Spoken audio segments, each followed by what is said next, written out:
我不吃了，我不吃了，生气了，让你骗我，走。这只让奶爸连忙道歉的大熊猫就是星辉。星辉2009年出生于避风峡基地，刚出生的他比同届小熊都要活泼。正是由于他的活泼好动，经常从大床上摔下来，哎呀妈呀！这老疼了吧？可是就是这样一只小熊，它却是一个战五渣，经常被同届小熊给欺负。别看它经常挨揍，但是在拿捏饲养员这方面，它却有着丰富的经验。有一次，它下班了不肯回家，奶爸便用了36计，准备用苹果将它骗下来。看到苹果后，您猜怎么着？他果然就下来了。就在他以为能吃到苹果的时候，没想到奶爸戏耍他。这星辉也是年轻气盛，心想着你戏耍我是吧？这苹果我也不要了，转头又朝着树上爬去。我不吃了，我不吃了，生气了，让你骗我，走。看到星辉爬树的行为，奶爸们彻底慌了，赶紧抓住星辉，然后连忙道歉。就这一个动作，就把奶爸给拿捏了。奶爸不仅道歉，还亲自将苹果喂到了星辉嘴里。这一幕也是把现场游客给逗得哈哈大笑。奶爸又怕星辉闹脾气，最后用公主抱的方式，便把他给收了回去。这星辉也太会拿捏奶爸了吧！小时候的萌兰太听话了。谭爷爷一声呼喊，他哼哼跳跳就回家了。这是萌兰小时候在四川的一段视频。当时到了下班时间，谭爷爷发现萌兰没有回来，谭爷爷只是喊了一嗓子萌兰萌兰，他就乖乖朝着室内跑去了，并且边跑边回应谭爷爷。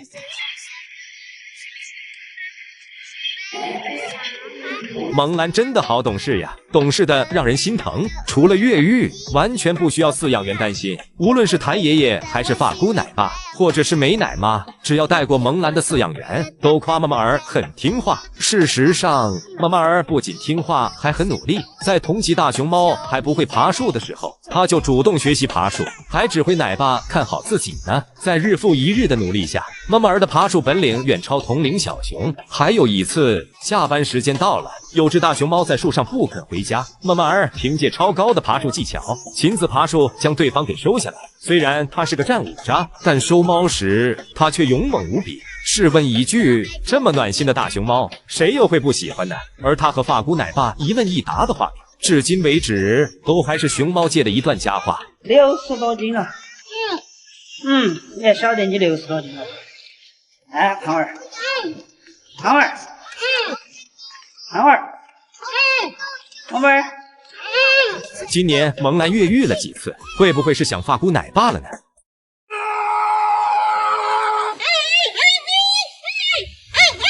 这是萌兰小时候越狱时的场景，喝着盆盆奶还想着越狱，最后被饲养员给抓住了。我们来看看事情经过。这天，饲养员打扫完卫生后，就来给妈妈儿喂盆盆奶。开门的一瞬间，其实妈妈儿就跑了出来，但看到奶爸手中的盆盆奶后，在越狱和吃饱之间，他选择了吃饱了再越狱。这一刻，别看他吃的老猛了，请注意他的眼神，一直在注意门外，貌似在寻找机会。好了，盆盆奶干完了，智慧的眼神告诉我们，他即将要行动了。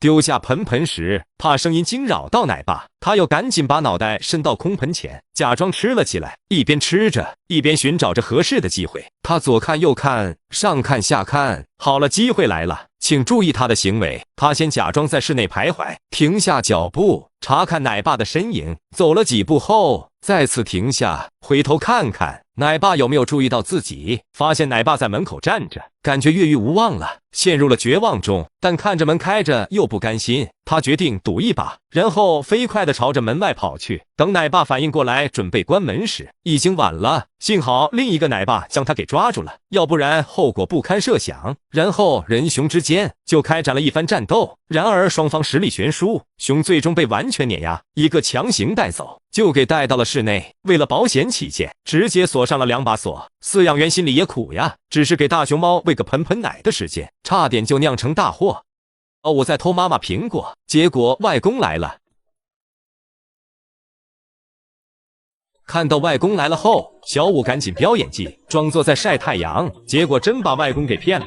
事情是这样的，这天外公来给芒仔母子加餐，考虑女儿芒仔带娃辛苦，还特意给他藏了一个苹果。小五看到外公走后，赶紧从木架上滑了下来，然后一头扎进竹堆里寻找苹果。看到外公走了过来，嗖一下起身，然后飙起了演技，对着外公开始迷之微笑。虽然外公在寻找证据，但小五丝毫不慌，头抬起来，装作在晒太阳。外公没当场抓住，只好作罢离开了。看到外公扭头的瞬间，小五又一头扎进了竹堆中，并且成功找到苹果，然后大口吃了起来。近距离看一下，小五牙齿都还没长齐，怪不得外公不让他吃苹果，吃了半天嚼都没嚼碎，然后就被妈妈发现了。看到妈妈嘴凑了过来，小五一口就把苹果塞进了嘴里。虽然途中妈妈强行争抢，但也以失败告终。然后小五赶紧走开了，来到室内的门前，偷偷的吃起了苹果。哈哈，像不像极了小时候偷吃辣条的你？妈妈不准，躲起来也要吃。最终芒仔还是发现了，但聪明的小五看到妈妈过来，他又准备逃离。见过花花搓澡吗？这段拍摄于2021年的视频，记录了发姑奶爸给花花搓澡的画面。自从上一次发姑奶爸和福婉分别去了澳门照顾其他大熊猫后，好久没有看到他的消息了。得知奶爸要走，当时福婉飞一般的跑向他。发姑奶爸私生活我们不好评价，但他真的是一个很好的奶爸。从萌兰到福婉，发姑奶爸真的治愈了很多小熊。最近我又看到了一段他多年前给花花搓澡的视频，原来发姑奶爸也带过花花呀。原来他对待每只大熊猫都是那么的耐心。面对着发姑奶爸，花花很乖很听话，好像每只大熊猫被发姑奶爸带时都情绪稳定。他们可能都感受到了发姑奶爸来自骨子里的爱。那时的花花好小只呀，虽然现在也没长干，怪不得谁也美不过小时候的花花。这都是来自饲养员们细心的照顾，让它白的要死。主要当时的花花一点攻击性都没有，而现在没长个却长体重的花花，饲养员也不敢轻易靠近，逐渐成为了挖煤集团成员。哈哈，这时的花花也好调皮呀，还想把脑袋伸进洗过毛巾的桶里呢。在被发姑奶爸带着的这段时间，花花每天都是开开心心的。后来发姑奶爸被调走，去饲养了其他大熊猫，分别的视频我没找到，估计当时花花也是伤心难过的吧。发姑奶爸这样一个优秀的奶爸，如今却很少出现在人们的视野中，不知道是不是已经离职了。现在只能通过古老视频来怀念一下他带给国宝们的爱。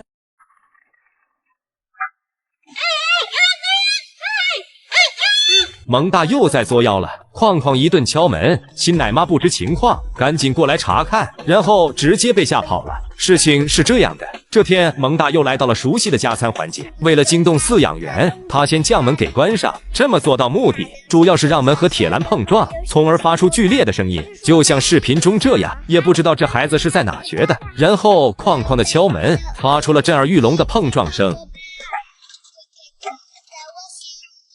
就这样，一位新来的奶妈被吸引了过来，不知情况的她赶紧过来查看，然后打开门看看里面究竟发生了啥。结果看到萌大在不断敲门。面对这种情况，奶妈被吓坏了，赶紧跑去告诉古爹。7七49秒后，古爹气势汹汹的走来了，打开门一看，看到萌大又在作妖了。毕竟才给他加餐没多久，为了防止萌大用铁门碰撞，古爹直接就锁门了。哈哈，果然姜还是老的辣呀。而这边的萌大看到紧锁的门，陷入了沉思之中。时间过了几个小时后，门又突然被打开了，然后萌大又重操旧业，哐哐的敲门。哈哈，为啥萌大总是敲门呢？食物也吃饱了，我知道了，他这是为了拿捏古爹，给古爹找事做。果然古爹又走了过来，3下5除2就把门又锁了。萌大这孩子真疼人，怕古爹失业，特意给古爹安排了一个关门的事。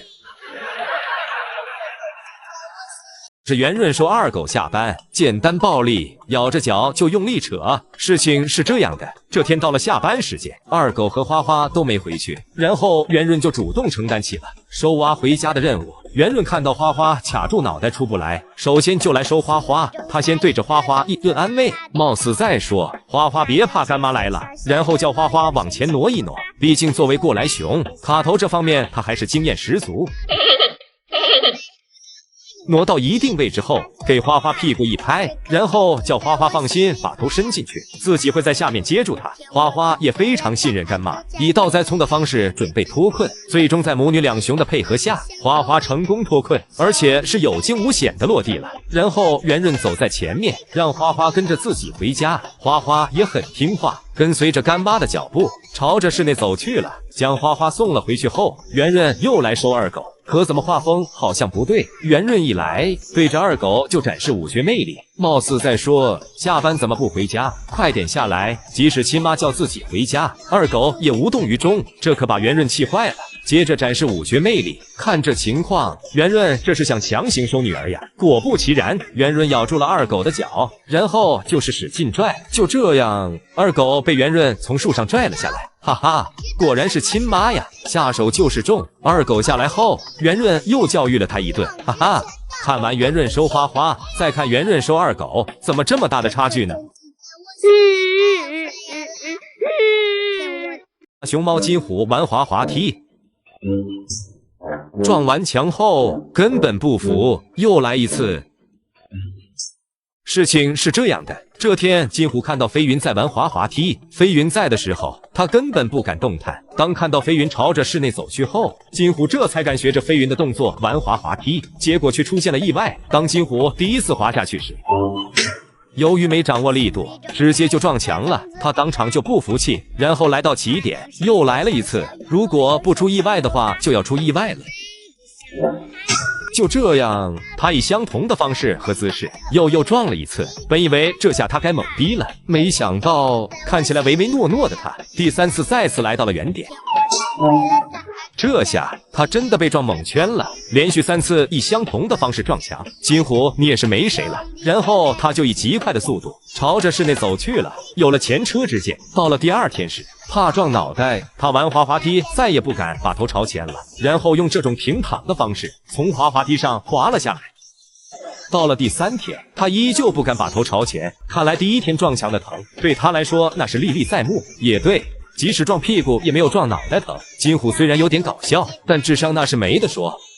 萌兰被亲妈带着时太幸福了，妈妈把她抱在怀里，不停亲吻，这一画面真的好温馨。萌兰婴儿时还是萌萌亲自带的她，当时的萌萌母性极强，在她的照顾下，萌兰白得发光。当时只要看到妈妈儿的视频，她不是在被妈妈抱着，就是在被妈妈亲吻的路上。即使妈妈饿了，只要舔舔妈妈儿就饱了。怪不得萌兰的脑袋有点秃，原来是小时候被妈妈舔的呀。萌萌有多稀罕萌兰呢？有一次，奶妈拿食物来换萌兰，萌萌把食物吃到嘴里后，玩那是一点都不想给。她把萌兰抱得死死的，一下都不想孩子离开自己的视线。换作是成大的话，只要有吃的玩你随便拿，用完记得还给自己就行。最后奶妈只好拿出加了蜂蜜的盆盆奶。果然大熊猫对盆盆奶没有抵抗力。就这样，萌萌闻到蜂蜜的香味后，把萌兰放在了一旁，趁她喝奶之时，萌兰就被偷走了。当萌兰被送来时，萌萌还确认一下孩子有没有被调包。当闻到孩子熟悉的味道后，她直接一把就搂在了怀里，激动的亲吻。当萌兰几个月大时，其他的小熊都是挖美能手，只有萌兰白得要死，主要是因为爱美的萌萌看到孩子身上脏了，就会拉着他去洗澡。反正妈妈带他的那段时间，他无拘无束，每天都没有烦恼，可以自由自在的做个快乐的小熊。直到和妈妈分开的那一天，他都委屈坏了。至此以后，萌兰开始学会长大。好在遇到了发姑奶爸，陪他度过了整个童年。童谣中有妈的孩子像个宝，没妈的孩子像个草，这真的很有道理。然摇人加餐是会传染的。前段时间萌大搬到了萌二的隔壁，经常上演摇人加餐。萌大搬过来第一次上演摇人加餐时，还把隔壁的萌二吓了一跳，就连黄脸奶爸都吓懵逼了。久而久之，萌二好像也习惯了哥哥敲门，甚至哥哥摇人加餐的方式也传染到了他身上。这天正在发呆的萌二突然听到了萌大敲门加餐，然后他也来到了门边，准备也学哥哥摇人加餐。由于是初学者，摇人的熟练度还不够高，他便通过晃动门锁以此发出声音来摇人，而哥哥大，从最开始的用手敲门，已经升华到了晃动铁门摇人。在摇人加餐这一块，他敢称第二，梅熊敢称第一。而萌二作为初学者，显得就比较生疏，只是晃动了一下门锁，就不敢继续行动了，然后停止了该行为。万万没想到的是，萌二这第一次敲门摇人，竟然成功了，不仅被投喂了胡萝卜，饲养员还送来了许多嫩土。就这样，萌二第一次尝到了摇人加餐的甜头。从最开始的被哥哥敲门吓到，到现在自己也加餐成功。我不夸张地说，此后的萌二将会在摇人加餐上越走越远。不知道隔壁的小白天会不会也会被传染？而萌兰就更不要说了，不仅会用屁屁敲门，聪明的他还会搓盆盆加餐呢。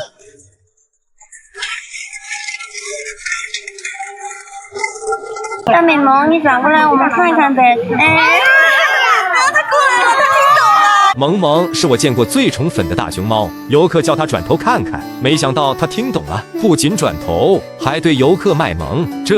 这该死的颜值加上宠粉的动作，我真的要被他圈粉了。为了让游客拍下美美的照，转过头后一动不动。更神奇的是，摆完一个动作后，他又跑去洗澡池洗澡。他仿佛知道游客拍的是自己的脸，特意把脸洗了一遍又一遍，然后来到游客面前，又摆下一个动作。萌萌呀，你是懂拍摄的。随后他还在有限的空间寻找着最适合自己的姿势。要不是有这段视频记录，我是万万不敢相信萌萌比两脚兽大明星还宠粉，甚至有些大明星还摆谱，粉丝打个招呼啥的，那是一理不离，故意装作高冷。他们真的应该好好学学萌萌，那是一点架子都没有。您瞅瞅，为了让粉丝拍下自己不同样子的照片，造型那是换了一个又一个，最后实在没动作了。为了让游客的票买得有所值，那是直接表演起了才艺，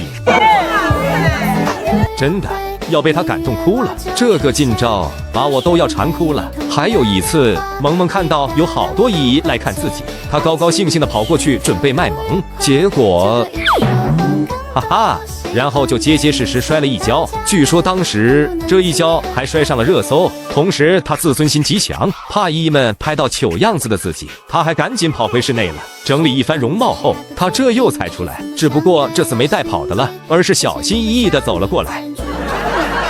前这只自己带围脖，把自己变成狼外婆的大熊猫，就是生活在湘西凤凰的福福。大熊猫福福2017年在卧龙神树坪基地出生，父亲是大熊猫白羊，母亲是大熊猫叶叶。福福刚出生不久就被四川天府银行终身认养。虽然他是个男熊，但因长相甜美，笑起来非常甜，所以大家又叫他甜福。同时他又走在时尚的最前沿，不是穿裙子就是戴围脖，每天都是惊喜小花活。吊带裙搭配贝雷帽，孩子是懂穿搭的。福福其实和壮壮很像，壮壮喜欢把轮胎套在身上，而福福只要是好看的东西，他都喜欢套在身上。这2天湘西气温骤变，生活在湘西的我都穿上了大棉袄，福福也感觉到了寒意，不知从哪里弄来一个围脖，拿来后赶紧套在头上，一下子就将自己可爱甜美的形象变成了狼外婆的形象。如果我不说她是真正的大熊猫，或许大家会怀疑她是工作人员假扮的吧。除了脖子上套东西，她还会其他穿搭。这天她在自己的院子发现了一块布，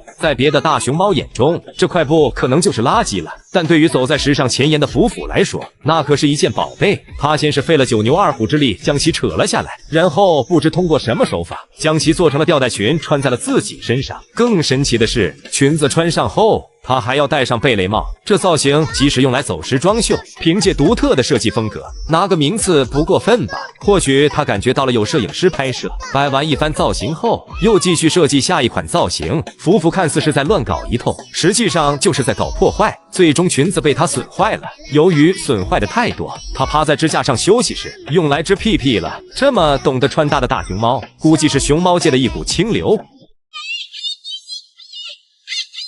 当年爱宝教福宝下围栏这段视频真的把我感动到了。事情是这样的，当时福宝在室内爬围栏玩，爬了一会儿，体力不支的他准备下来。平时都有爷爷和妈妈在，所以他一下就下来了。可是这次他们都不在身边，这可难到了福宝。当时的他还小，脚也短，身体放直也够不到地，这可把他吓坏了。然后边叫救命边往上爬。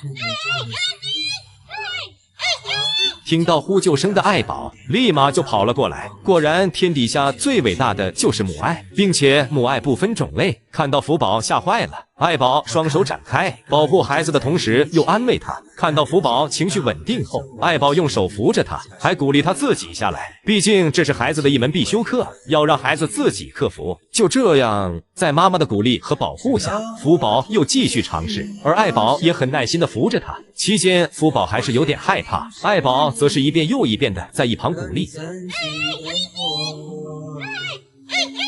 最终，福宝因为害怕，还是不敢下来，爱宝就咬着他的身体，慢慢往下拽。就这样，在爱宝的保护下，福宝最终安全落地，真是可怜天下父母心呀！有人，卧槽！萌儿简直成精了，奶妈一个手势，她不仅看懂了，还磕头谢恩。这天，萌儿正在爬窗，看她这样子，应该是想让饲养员加餐了，然后就用手敲打窗户。由于窗户是玻璃做的，怕二小子受伤，奶妈就给他叫到了门口，并用手势告诉他不要敲了，要吃东西就从旁边进来。没想到二小子看懂了，还当场对着奶妈磕头谢恩。萌二的这波操作真的越来越像人了。然后他就从旁边的通道前往了内场。面对如此听话懂事的萌二，奶妈不仅送上了嫩笋，还给予了摸头杀。果然，无论是人还是动物，听话的孩子永远都有糖吃。奶妈投喂完后，黄脸奶爸又来投喂，看到是黄脸奶爸，萌二直接撒娇了起来。还是熟悉的配方，熟悉的套路。奶爸先撸猫，再投喂，撸完猫后就去拿食物了，然后投喂了他喜欢吃的胡萝卜。经过一顿又一顿的投喂后，萌二是彻底的吃饱了，然后在自己早上晒的被子前睡了起来。这姿势真的绝了，老二，要不换个姿势吧？还别说，二小子就是听劝，然后就进行了半小时的休息。睡醒后，时间已经是下午，天差不多要黑了。这时，二小子赶紧收起了被子。作为一个顾家的孩子，被子洗好要晾晒，晒干还要收回家，把它叠成豆腐块。这里没找到叠被子的视频，就用凉席代替了哈。有拍到野生大熊猫游泳，只见它在河中摇头晃脑，悠然自在。事情是这样的，这天网友在野外看到了一只大熊猫从山上下来了。什么下来了？就那东西，真正的就是那东西，什么下来？就这样。他先来到河边喝了点水，喝完水后在河边徘徊，也不知道他要干嘛。网友也不敢跟得太近，只能在远处拍摄。过了一会儿，只见他来到了一个水池中，趴在里面开始了游泳。圈养大熊猫游泳的画面，我见过的也不少，但画面像这么唯美的，我还是第一次见。他在池子中来回游了好几圈，脸上都是乐呵呵的样子。随后，网友像个战地记者一般继续跟拍，可能他也发现了网友，然后纵身朝着一个较深的河中游去了。随着河水越来越深，他的姿势越来越美妙。只见他在水中摇头晃脑的游着，这画面比刚刚那个画面还美好。这可能就是野生大熊猫该有的野性吧。它们的自由是圈养大熊猫懂不了的，同样圈养大熊猫的公务员生活也是他们理解不了的。请注意这里，原来大熊猫用的也是狗刨水游泳法。经过一番熊掌拨清波后，它游上了岸，然后爬上石头，朝着大山深处走去，准备回家了。经过一番努力后，他征服了这个光滑的石壁。由于中间隔了一条河，为了不打扰他的生存，所以网友就没有继续跟拍了。然后这只野生大熊猫慢慢的消失在了镜头之中，它又要征战大自然，克服重重未知的挑战去了。少侠，祝你一切安好。只野生大熊猫正在麦田里奔跑，造成了麦子损坏，百姓以为是什么动物在搞破坏，非常生气，眼中全是愤怒。近距离一看，原来是一只野生大熊猫幼崽，它正在麦田里奔跑，然后来到百姓脚边，慢慢停了下来。百姓看到是大熊猫后，态度立马发生了转变。这个外国小朋友还将它抱在怀中，在长者的带领下，它被抱进了村子中。村民看到这一幕，彻底惊呆了，大家纷纷放下手中的工作，然后驻足观看，甚至有的小朋友还跟随在身后，不停打量着大熊猫。还没等熊猫抵达男子家中时，大熊猫来的消息便已经传开，然后整个村子的人都出来迎接它的到来。看来大熊猫无论在我国任何一个地方都是最受欢迎的存在。之前还有只大熊猫闯入了村民家中，村民还要给他邀请到堂屋里头呢。我把我关了牛圈是。关了牛圈是吧？国宝关牛圈关不得哦，要朝我头咬哦这个。小男孩往家中报时，途中遇到了村长，然后村长说他是国宝，让小男孩把熊猫给自己，因为他破坏了麦子。小男孩害怕村长会为难他，并不愿意给对方。直到村长表态不会伤害他后，这才把熊猫给到了村长手中。然后村长一把将大熊猫搂在怀里，脸上全是笑容，最后还告诉大家，大熊猫的到来会给村子带来好运，大家不许伤害它。今天我们要为它的到来举行晚会，晚会过后再给它送到大山中，让它回归大自然。来，教花花爬树，真的好费熊猫。先是干妈圆润教花花爬树，圆润刚带花花那会，发现这么大只熊猫既然连爬树都不会，于是他发誓一定要教会花花爬树。圆润先自己上一遍，让花花先看，然后站在木架上让花花试试，结果花花怎么样都爬不上去，圆润在上面急得自己直晃悠。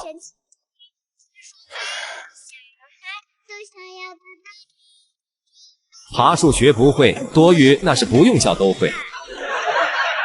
干妈没有教会，姐姐二狗上阵教花花爬树，和妈妈一样，二狗先展示一番，花花表现得十分懂事，在现场好好看好好学。二狗话音刚落，就往树上爬，不一会的功夫，二狗已经爬了上去。旁边的花花看的也是跃跃欲试，趴在那里想尝试，结果试了好久，愣是一步都没有爬上去。二狗看见花花还在原地，瞬间心如死灰，转头就要离开。干妈被气哭，姐姐被气坏，妹妹和叶只好硬着头皮教姐姐。为了让姐姐学会，叶子还放慢了速度。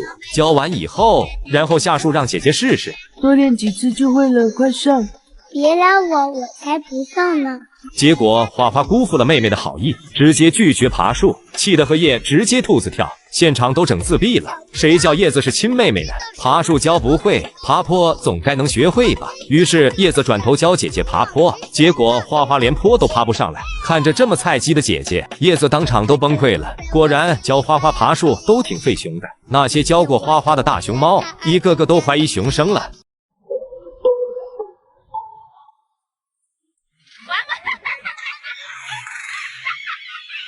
这只正在关门的大熊猫叫做新一，他以为下班时间到了，便回家关门，停止了营业。事情是这样的，这天新一刚上班，就听到有人叫自己靓仔。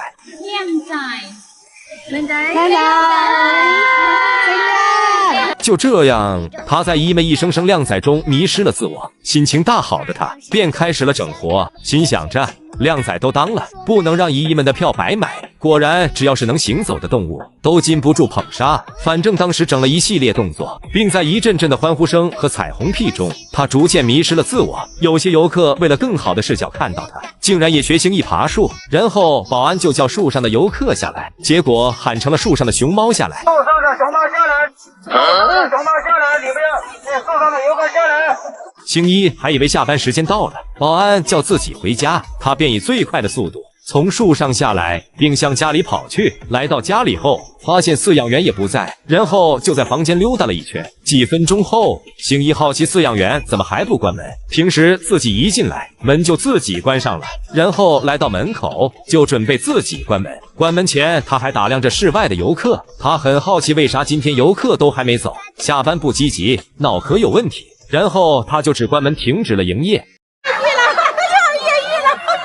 众所周知，熊猫界越狱最火的就是萌兰，凭借一己之力把北洞差点干上市。殊不知，这只叫做圆满的大熊猫，越狱技能比萌兰还牛，2个月大时便主动寻找机会，成功越狱。我们来一起看看怎么回事。当时圆满为了获得自由，趁同届小熊睡觉时，将他们当作肉垫，踩其背，先爬上台阶。值得一提的是，睡觉小熊睡得可真香，这样踩都没醒，和向往自由的圆满形成了鲜明的对比。爬上台阶后的圆满又遇到一个难题，就是这个通道已经被饲养员死死拦住，除了苍蝇，熊猫根本无法出入。然而你千万不要低估一只向往自由的熊猫，即使无路可走，它也要走出一条路来，走不通的路就用拳头打，打不通的路就用脑袋挤。就这样，圆满硬生生将自己的脑袋从狭小的围栏间隙给挤了进去。